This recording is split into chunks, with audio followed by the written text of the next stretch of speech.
Welcome to Divcasts from University of Chicago Divinity School. For more of our podcasts and information about our terms of use, please see our website, divinity.uchicago.edu/podcasts.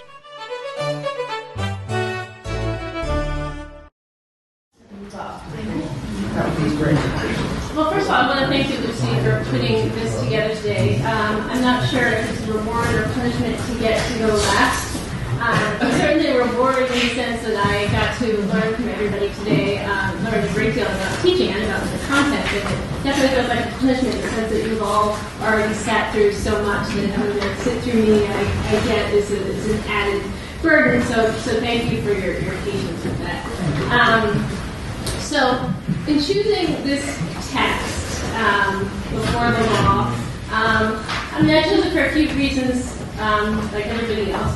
One is because, in some sense, I wanted to represent religion and literature. But the other is because I thought it might be interesting for an intro to religion class to talk about a text which asks the question of what's inside and outside religious studies.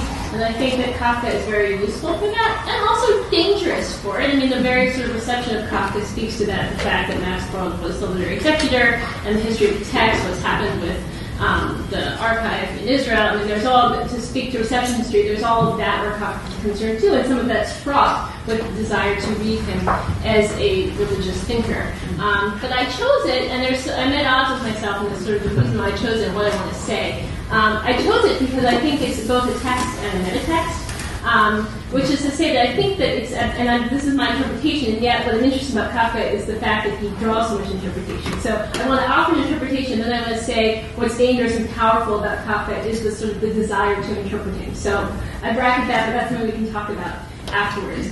So I think it's a text and a meta-text because I think that it's about the thrall of entry and the thrall of meaning. And I think this is something that we've actually kind of been talking about all day, and so I feel like in some sense I'm coming back to a bunch of things that people have talked about. Now, I sort of, in an ambitious moment in thinking about what I would talk about today, I thought that it would be fun to teach this text and say a sort of preface to thinking about the category of Scripture. Now, I get that there's a whole bunch of reasons why that could be dangerous, but as a kind of to open the very question of what is Scripture and what's not Scripture, how does Scripture draw interpretation? How do literary texts that we don't treat as Scripture draw our desire for interpretation? So let me get to that, but let me preface to also talk about some of the problems of the text as a text. So I didn't know which version to give you guys because one of the interesting things about Before the Law is that it was one of those texts that was actually published during Kafka's lifetime because it was in the Country Doctor, where it just appeared as the parable itself, right? But then it appears again in their process, in the trial. And Benjamin famously said that he thinks that you can read the trial as essentially a commentary itself on the parable that Kafka himself had written. And so one of the questions I think that one needs to ask, and this is maybe where we can begin our discussion, is which version would be the best to teach? The version that includes the commentary of the priest, and which also opens up the question of what its religious status is if there's a priest interpreting it, or the version that ends with the closing of the door. And then there's the fact that it's been collected in a volume on parables and paradoxes, and so in that sense, its reception is already conditioned in some sense what it means to talk about it as a parable. Why we want to talk about it as a parable? It's clear in the trial that in some sense it's treated as a parable, but also that Kafka famously thought about parables, and he wrote a piece called Likeness, which asks the question of what does it mean to suggest that a story is about something else, right? And so I think that that's the way I want to think about what's going on here. I have never taught this by itself. I taught the trial, actually, in a course on evil as a kind of example of modern Jogian literature. And what I noticed in sort of reading up on the trial, I hadn't read a ton on the reception of this particular parable, but in reading up on interpretations of the trial, what's amazing about Kafka, and this is part of, I think, what's powerful for teaching in a course on religious studies, is how many interpretations of that text there are. So just to give you some examples of how the trial has been interpreted, So famously, Benjamin and Scholem had this debate about what it means to think about Kafka as a kind of modern-day Kabbalist, where Benjamin said it was about revelation, but actually the absence of revelation, and Scholem said that revelation was present in it, present but unfulfillable. But then it's also been read as a prophetic prediction of National Socialism, as an Oedipal narrative, a crime novel that depicts what would happen if Kant's moral law actually had its own court system. And I was struck when sort of looking at these interpretations when I taught the novel was how utterly convinced each of these interpretations was of its accuracy, of its rightness. And I think that that's part of what would make it really fun to teach, that the multiplicity of commentary is as important as actually what is in the text.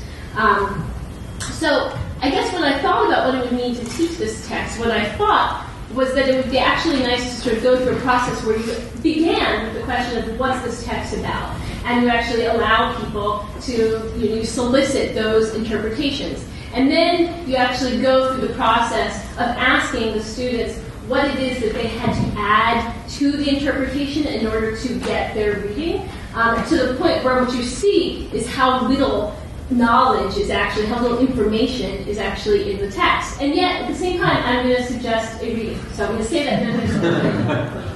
So, to me, what's striking about it is the fact that the parable ends at the moment that the doorkeeper stops speaking. So if we cut it off the way it was originally published.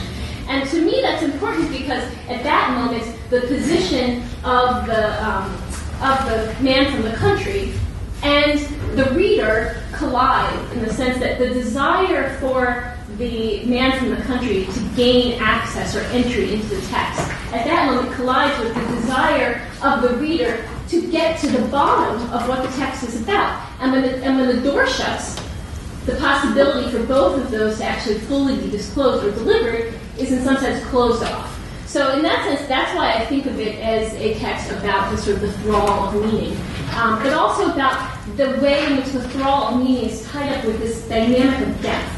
That one of the things I think the text shows is that when we think about, so the very idea, right, that the law is something to which one would gain entry. I mean, law isn't something that one enters, right? Law is something that one obeys or disobeys, something potentially ignores. But it's actually something, as far as I understand it, that you actually enter into. And yet the idea that the issue here is entry suggests the idea that when we think about what we want when we want meaning, is we want access to what's behind. We want to unlock a secret, something that can be opened. And so the sort of the sense in which the text plays with this issue of surface and depth, and the way in which that surface and depth dynamic is essentially arbitrated by the issue of authority, right? So the only thing in some sense we hear about when we hear anything about what goes on behind the doorkeeper is who's more powerful, that there are other doorkeepers that are more powerful. So the only content we get is that there's more and more authority. And yet there's this moment when there's this sort of the possibility of the illumination of the text, and where is that illumination coming from? Another sort of sense that the more you pay attention to the law, the more you pay attention to the text, the more it begins to illuminate. The more its meaning grows and its power grows as a consequence of your attention. Okay.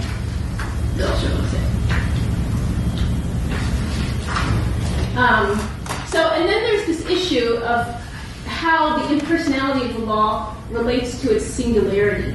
The idea that when, at the end of the parable, what the man from the country finds out is that the law was always for him. So the way in which, when we think about this as a text about meaning, we think about the thrall of meaning, there's a sense that once one is subjected to the text, once one is before the text, the universality of what is there is no longer universal. In fact, the idea of the text's power creates, in some sense, the dynamic of its singularity, of what it means to be for the reader. And that is, I think, further exemplified by the fact that, in some sense, if you think about what's going on in the text, the relationship between the doorkeeper and the countryman is essentially defined in and by their relationship to the law, right? So their relationship is totally mediated by the way in which the authority of the law dictates their relationship to one another. Let's see. So I guess, so for me, for thinking about what it would mean to talk about this as something to do with teaching of Scripture, the sort of the thesis, which of course is also one to be problematized, would be that by divesting the law of its content, if we think about this as not thinking about the content, then you begin to think about the role of Scripture and the separation of its function from what is actually represented. So instead of talking about Scripture, what's in Scripture, what it's about, you begin to talk about the power it has on the reader and the way in which that power might not be a consequence of actually what's in the text, but the relationship of the text to the reader and the way in which that grows given one's desire to understand it. And then, okay, so then there's the issue of commentary, right? So then this brings us back to what it means to think about it in relationship to the novel and what happens in the novel and the version that you got. I mean, so one of the things that happens if you look at the longer version is that after the parable, the first thing we find out is that Kay is attracted to the law. And so we have the sense that what's at issue here is this notion of attraction. And then the first thing he assumes is that there's a deception, at play, because in fact the man from the country doesn't get into the law. And so the fact he doesn't get into the law suggests that in fact he's been lied to. But this is what the priest resists, right? The priest says, no, in fact, the priest says, in fact, what I would want to say to the students, you're looking for information outside the story. You have to only look at what's in the story. What's in the story is all that matters. So he resists, in fact, the idea that Kay wants to assume that there's some kind of deception going on.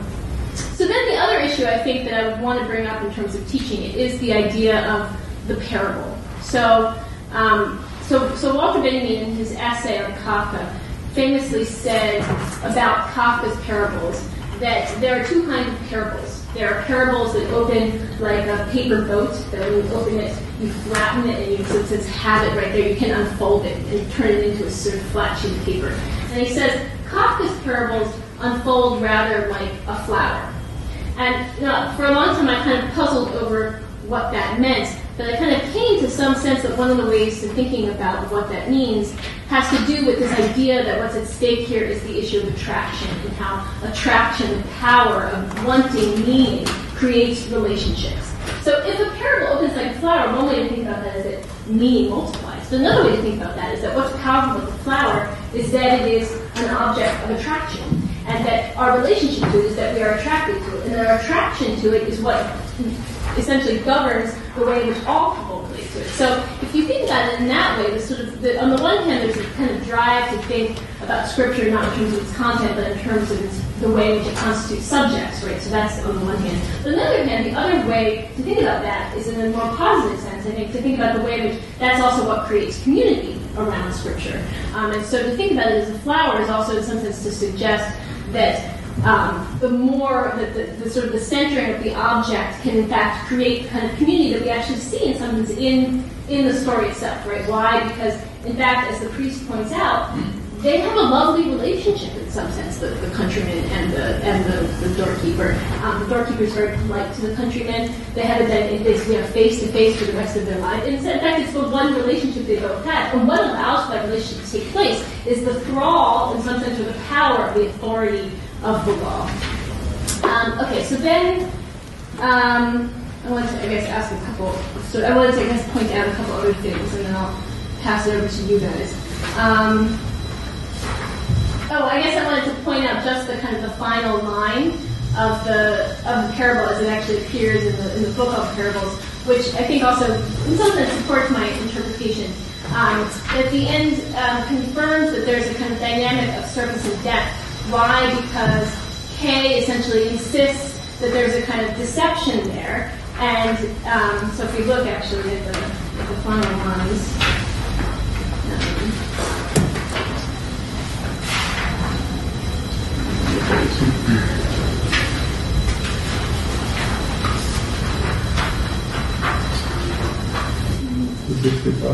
Thank you.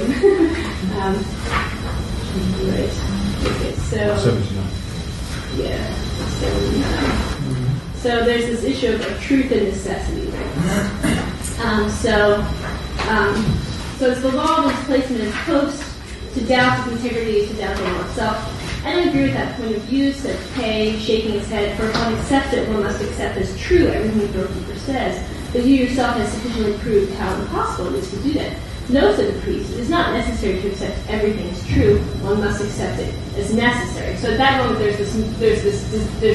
priest makes the point of disentangling truth and necessity, disentangling authority from truth. And K, at this last moment, can't accept it. A melancholy conclusion, said K, it turns lying into a universal principle. So in other words, sort of the thrall of meaning, the sense that in fact what it means to gain entry is to understand it and to get at its truth. K can't let go of that. And he, even though he hears the sort of the distinction between truth and necessity, he holds on to this idea that has to maintain an understanding of deception. So in some sense, the thrall of the law depends upon one assuming that there's something to be disclosed, a secret to be told. And K is still in that thrall at the end when he insists that the only way in which that could function would be as deception. Okay, so I guess the last thing I wanted to point to was essentially, why this would be problematic to teach, and the question of what version would be more functional. So, I guess to me the problem of teaching has to do with the fact that my own desire to teach it has to do with, on the one hand, what it means to want to interpret it, and bringing students through that drive and watching them sort of explore it, and then getting them to the point where they have to realize how the text resists their interpretation, that the dynamic of the drive to interpret it is part of, is actually constitutional in the text insofar as it actually resists interpretation. But then, the fact that on the one hand that I would say that, and then at the same time say I'm interested in it as a text and a metatext. The fact that I want to argue for an interpretation of how it functions, while at the same time arguing that one has to be aware of the fact that it resists interpretation. So that to me seems to be kind of pedagogical. I seem to be at cross purposes for myself. And then I'm not sure that to teach it in the way that I've outlined, one can actually get out of that conflict. And then I guess the other question is whether it would be smarter in some sense to allow the function of the text ending when the door closes and what that entails and what it needs to relate to that, so that the sort of the parallel between the reader and K is actually instituted at that moment, and the advantage of thinking about the fact that the text is seen to elicit commentary even in the role that it plays within the trial. So I'll go with that, and I'm curious to hear your responses.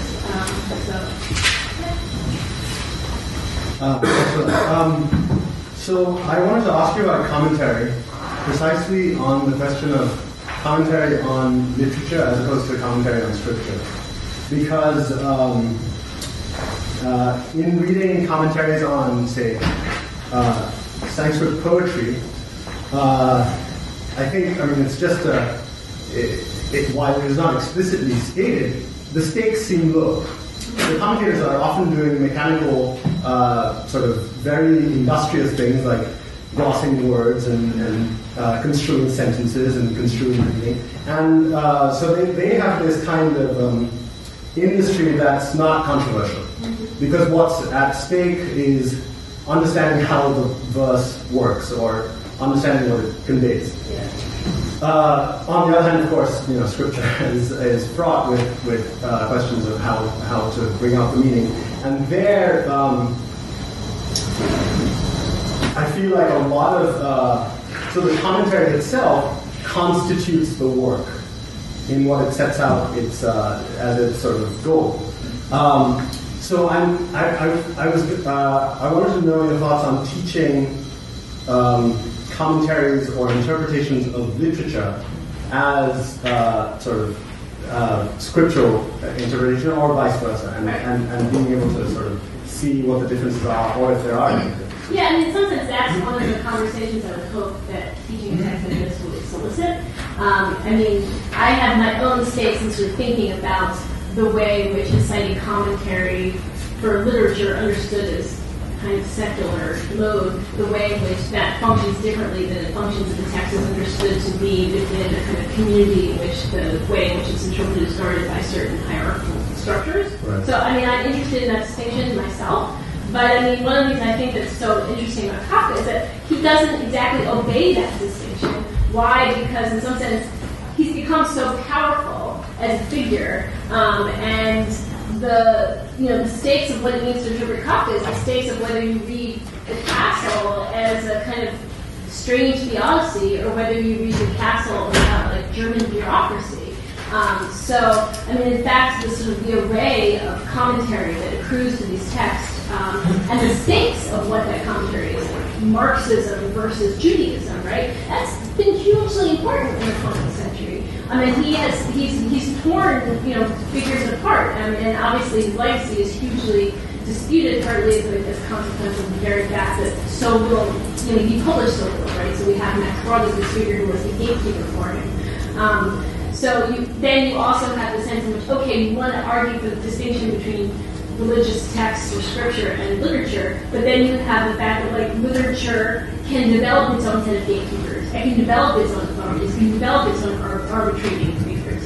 It's exactly Kafka's position in the way in which he disrupts those even distinctions that I think would make him interesting.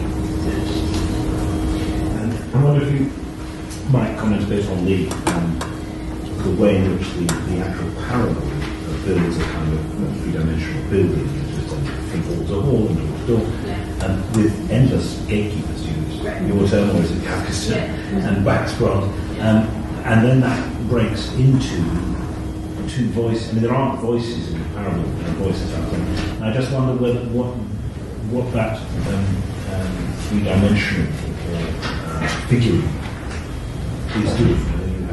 Any thoughts about his use of that in the figure of the law?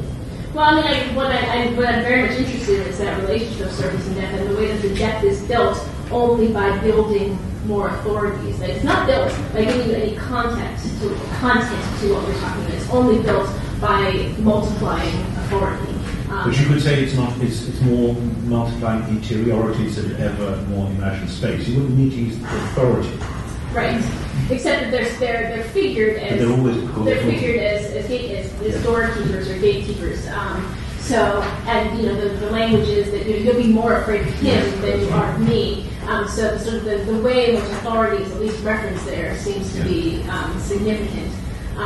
But that's the only content to the interiority of the law. And then of course the fact that law, if we want to look at the way in which it moves between being inside religious and outside religious, it has to do, of course, with like what it means to know law, and the fact that Torah is a term for law. So, and the way it plays with its own religious sensibility. I mean, there's God is not mentioned, right? Only the law is mentioned, and then there's this claim, well, the law should be accessible to everyone. So, the way in which the text sort of drives you both to want to see the fact that the law is a term that can't be interiorized as religious, and yet the tropes that would drive one to want to read it as religious. I see that as part of the thrall of meaning, that like you're caught between those two options, and it's those two options that drive this sort of interpretation machine in relationship, I think. What do you think about the classroom as an interpretation machine, where your authority as like a pedagogist, the kind of gatekeeper, right? And the students look to you as holding a kind of secret. Absolutely. If not, regulating disagreements, at least as someone at the end who is a grade. Right. So I feel like the theater of community that you see in a story is also mimicked internal to the classroom. Totally. And the kind of pedagogical activity itself. Yeah, I mean that's part of why I want to teach it by saying like, okay, what does the story mean?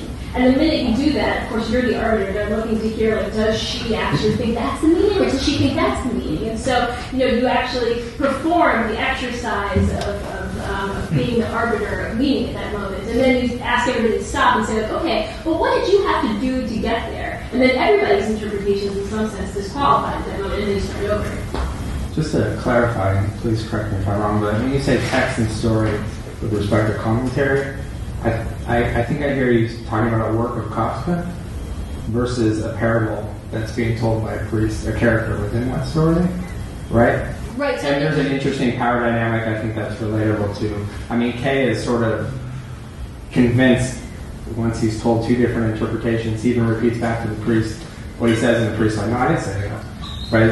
And so I wonder if that sort of leveling of commentary within the story is itself an entry into a classroom discussion of the role of interpretation, as you seem to be interested in. Yeah, and then, there's also the fact that Kay hears very little from the priest before story. Says, you've clearly studied this longer than I have. Right, it's interesting, right?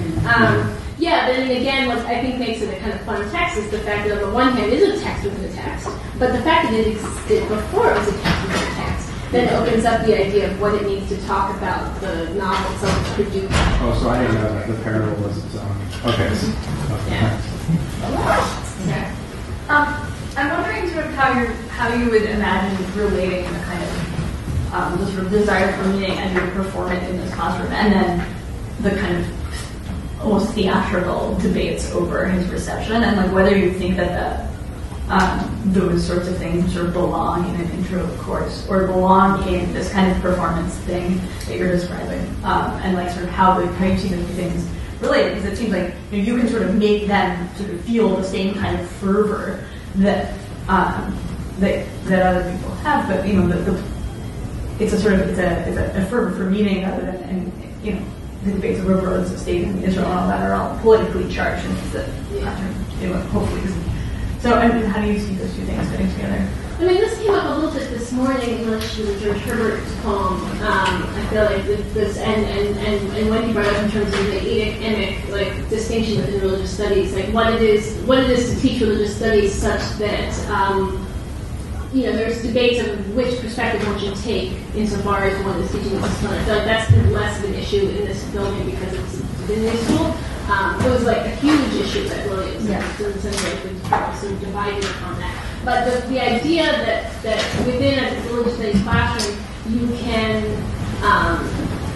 and this is what we were talking about this morning, that you can allow the student to have the experience and enter into the dynamic that you're describing is, I think, one of the things that makes religious studies exciting as a discipline. So, in terms of the question of what role the kind of debates about Kafka's reception play, I don't imagine that that's actually relevant to teaching the text. I think that you can reproduce what's at stake in some sense in the classroom, insofar as the students would fight over the interpretation of the text. And I saw this when I taught the trial. I mean, it was amazing how much the students fought and how convinced they were of their interpretation, and how much was riding on that interpretation.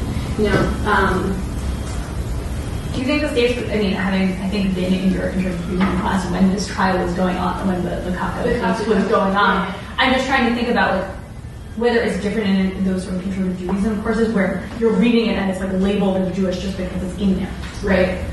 Whether that sort of changes the stakes in some way, and then it debates about its Jewishness or sort of. I don't think I teach an Intro to Judaism. Yeah, I religion. Yeah, no, I'm just asking whether you can put it there. Absolutely. I mean, but that happens when I teach. I teach Spinoza, the theological political tractatus in Intro to Judaism, or taught it, and that was itself an issue, especially for students for whom there was no sense in which that was a Jewish text.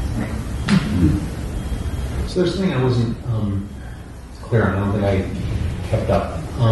But I thought it was an interesting claim that you were saying that you wanted to you use this text in order helpfully to consider the form of Scripture rather than just looking at the content of Scripture.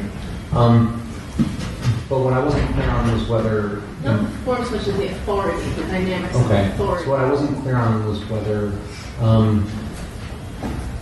you were implicitly meaning to claim that authority more generally has this sort of structure, right? So is there something about this that that all Scripture's authoritative texts, I don't know what you want as a standard for that, would have this kind of form? Is that implicit? Right. I mean, that's the problematic and dangerous part of what I want to say here, which is that, I'm interested in that as a thesis in the sense that the assumption is that the authority of the text has to do with its claim to truth. One version would be, right? And the idea of sort of posing to the students that if this is about Scripture, another way to think about the authority of Scripture is not about its content, but about what happens when one is in the relationship of wanting meaning from it. That the authority doesn't come from what's in it, the authority comes from the relationship that you give to it, from the very assumption that its meaning is going to solicit truth. Okay, so it's helpfully illuminating of that dynamic. That would be the idea. Thank you. I love this example. I think this is a really, really fascinating text to use, and Just a couple of quick observations. I mean, the key point at page 64, 65, that, I mean, certainly the text raises issues of who are religious actors and with what kind of authority are they endowed, and so the man himself is a countryman, and then there's also kind of racial ethnic description of the doorkeeper, but then there's the doorkeeper himself, and then, I mean, this is deeply critical of this priest, right? I mean, I think at least I read it as that the priest is the hyper-literalist, who is literal both about the parable and by implication of Scripture. And it's their Schrift is using both senses here. And I'm not sure about translating it Scriptures in the first instance and the written word in the second instance. But he's actually saying they can only mean the words that are in there, and they can only mean them when you ask the right question. I mean, so he's actually the doorkeeper. I mean, he's basically parsimonious. At least as I read this text, right, that the priest is the least opening of what the life-giving or what, the message of salvation, he didn't ask for it. Tough. You don't get it. So there's a kind of internal critique, a sociological sort of sociology of knowledge of religious actors, which I think is kind of neat. And then the question for your students and for us and for everybody, I think, is what does it mean to be insatiable when you're 60? I mean, is that like a positive thing or a negative thing? And Kay, at the end of the story, is that, right? I mean, but is that like a virtue, or should students only come the first day and then give up their insatiability? And like how is that appetite to know either critiqued or valorized in the story, and what does it mean for students of religion? I mean, I guess my interest in it is the idea that it's the appetite to know that creates the religious subject. And so, and what's interesting to me about the priest is that, you see him as a literalist, except that he doesn't, because there is in fact so little to the parable itself, he doesn't give much positive meaning to it. I mean, in fact, all he is prohibit the desire for, I think, an actual interpretation. So he, in some sense, insists on the fact that one can't interpret it. I mean, especially when he says at the end that one has to separate truth from necessity. So, I mean, it's interesting. So you're saying, and I think that's an important point, to say that if you teach this in a religious studies class, in some sense, you have to ask the student about whether interpretation is itself being valued or not. Yeah. Right.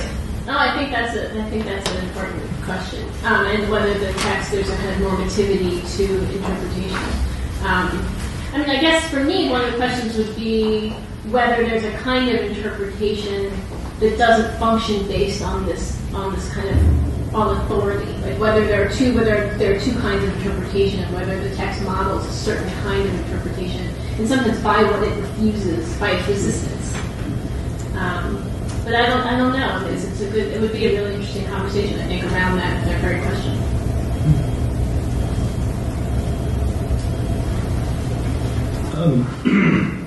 So I'm sort of tempted to ask you the question I asked Kevin.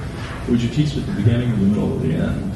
And just behind that, I mean, another way to put it would be, you wouldn't teach this in an intro to Judaism, but an awful lot of what's involved here is presenting a vision of something that takes Judaism as a primary datum. See, I don't think that's necessarily. Yeah. I think that's already an assumption. I see. And that's why I wouldn't teach it. Yeah. Because I think that's an assumption that one has to impose on it. So that's what Shalom and Benjamin were doing, I think? Yeah.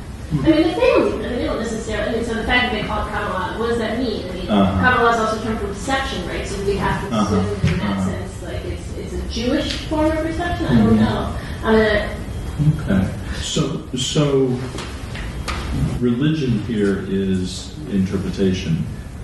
So I think the point would be to teach it as a way of thinking about reading, and one is to give text authority, that goes beyond. I mean, I think it's a question of literature too, and the reason that I'm interested is that I think literature can develop that kind of authority with us, with the desire to unlock it, because it's just as powerful as it might be for like unlocking a scriptural text. But I'm interested in essentially like how that appetitive function is sort of a dynamic that traditions cultivate, and that's essentially what creates commentary. And so I'd be interested in using it to sort of preface a unit that would be on the category of scripture and how we understand what makes scripture scripture, what makes this not scripture, right? Or is it scripture because it solicits this kind of relationship? But so it's exactly the sort of the question of how we determine. I mean, the answer, of course, to a canonical text has to do with its reception, but the sort of the example of Kafka, I think, is a foil, I think, to that question. I guess is why I'm kind of fun. What would Das Gesetz be if it's not the law as in Torah? Well, why can't it just be law? I mean, the law should be accessible to everyone. I mean, if a countryman comes to the law, I mean, why do we know it's Torah? I mean, we don't. We just know it's the law. Well, at least this translator capitalizes L, law, that pushes a particular interpretation. I think, I mean, and the whole concept that he's the servant of the law is, I think, a traditional conceptualization. But maybe I need to reread. Who would the priest be? I mean, what would the priest be doing if this were right? So within the trial, it then gets treated as I think a parable about religion, but then it's complicated in the trial too, because like we don't exactly know. I mean, the law in the trial seems to be the law of the state, right? Yeah. And so the fact that he goes to this church and has this experience, there's already a kind of indistinction between like the status of the laws. He's constantly going to like these municipal kinds of buildings, all these floors, and so the indistinction between religious law and state law is already problematized in the novel. But I think in the parable, it has to be unclear. Yeah. I suppose if you just read the parable, the confusion with the Torah might make more sense, but within the context of the trial. Well, there's no Torah within the context of the trial. Exactly. There's no Jewish context. There's no, which is kind of interesting, that shift. I don't know. I always find I read Kafka differently than everybody else. And so, one of the things that surprised me that sort of confounded my expectations was when you were talking about this as a reading of scripture, and maybe I didn't understand it. I was expecting, oh yes, it's a parable, so it's, like scripture as a parable. And then what it seemed to me that you were talking about was the law as this thing that stands behind it, sort of this content. Your scripture was contentless. My scripture... The law is content, was in the parable. My scripture is the parable, and it's contentful, and I'll tell you something else about the way I read it. The parable is the law. He doesn't encounter the law. That's what the law is you stand in front of that door. I mean, that's just how I read it. Right. And exactly. And so, we have to keep those separate, though. Like, we have to keep separate the fact that, like, within the story, the law is, we don't know context for what it actually is, and we have no reason to believe that, we have no idea what it would mean to enter it. We have no idea. All we know is that there's something there's some illumination that comes from it. I'm not sure we even know that. I'm not sure that's real. We know that the illumination, that the command from the country begins to perceive an illumination. Right. Yeah. And so that can mean nothing. He thinks there might be a reason to go through that door. That's all we know. Right. So, I was suggesting that one way to read the fact that it ends with the door closing is that, in some sense, the parable is the law, and that you're driven to want to interpret it. But I think one can say that and then also try to talk about the dynamics that are going on between the man from the country and the law itself. So, one of the things that's interesting about this text, too, is the fact that, so one of the reasons why I thought it would be fun to do, too, is the fact that it has this very strange history in terms of critical theory. So it's at the center of gender trouble, which is not something I would talk about in class. But it's one of the strange things about it, that Judith Butler says, essentially, that, like, where did she get her idea of performativity? She got it from reading Derrida, reading this parable. Why? Because of the idea that essentially subject formation happens in relationship to the authority we give the law, basically. Yeah. And so there's a sense in which it has a history that also takes it outside of a religious reading. What interests me is the idea that when we read text, we assume that what it means to interpret it is to find out what it really means, and that's what students want to do, the decoding, and so that the right interpretation would unlock it. But actually, you've just given it the ultimate religious reading, which is that for Butler, Derrida, via this is authority. So that the authority-giving status of the parable that is a non-parable that is about a law that is, but in a certain sense, that is at least one aspect of religion. Right, that's why I chose it. You said you wouldn't talk about that.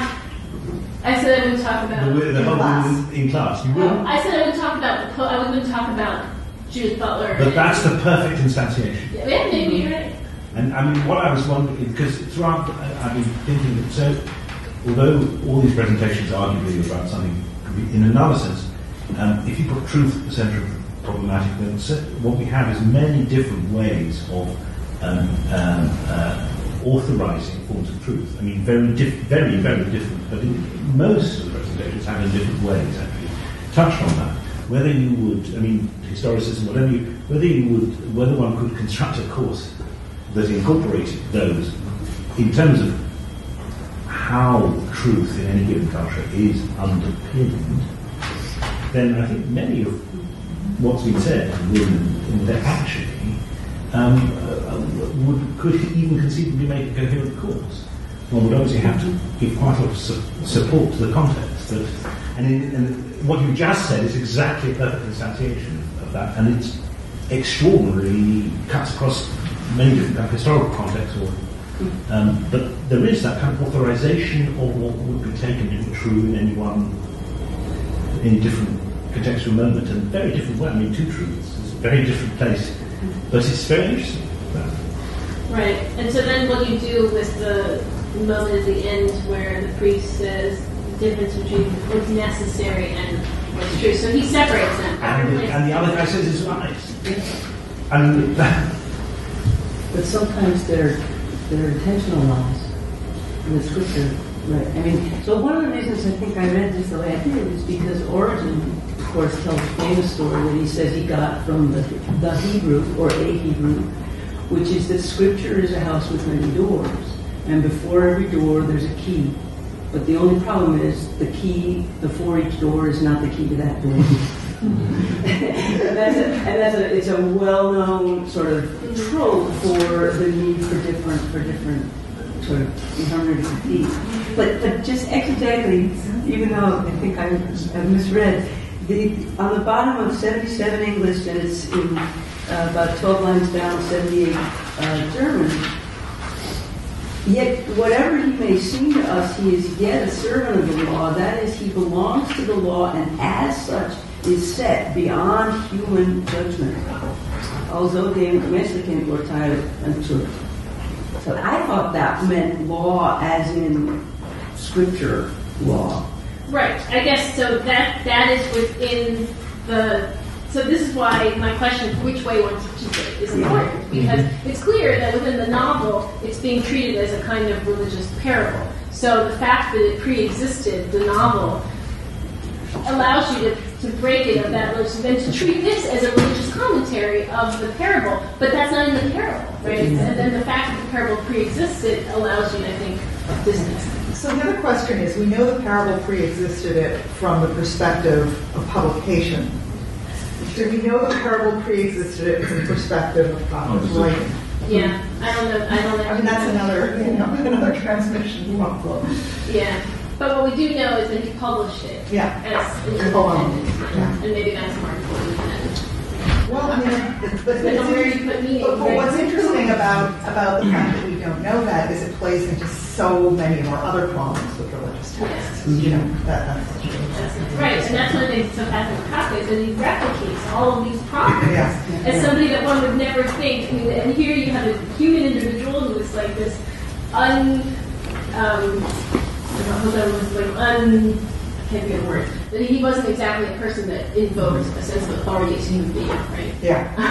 That somehow his work could solicit all of the sort of repetition of these problems that you find in religious canons is part of what I think. It makes a wonderful bookend to the inscription because again we have a fragment that has been placed within the narrative. That has been translated from culture to culture, and we can't really figure out what it means. Nice job. Girl, me. You planned it this way. No, of course. But maybe on that note, I want to thank all of our speakers. First, Professor Hammerschlag, and our wonderful audience. So thank you all for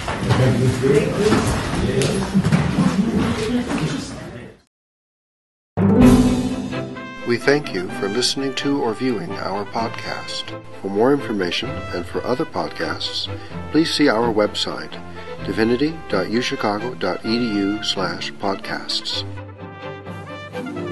Copyright, the University of Chicago Divinity School.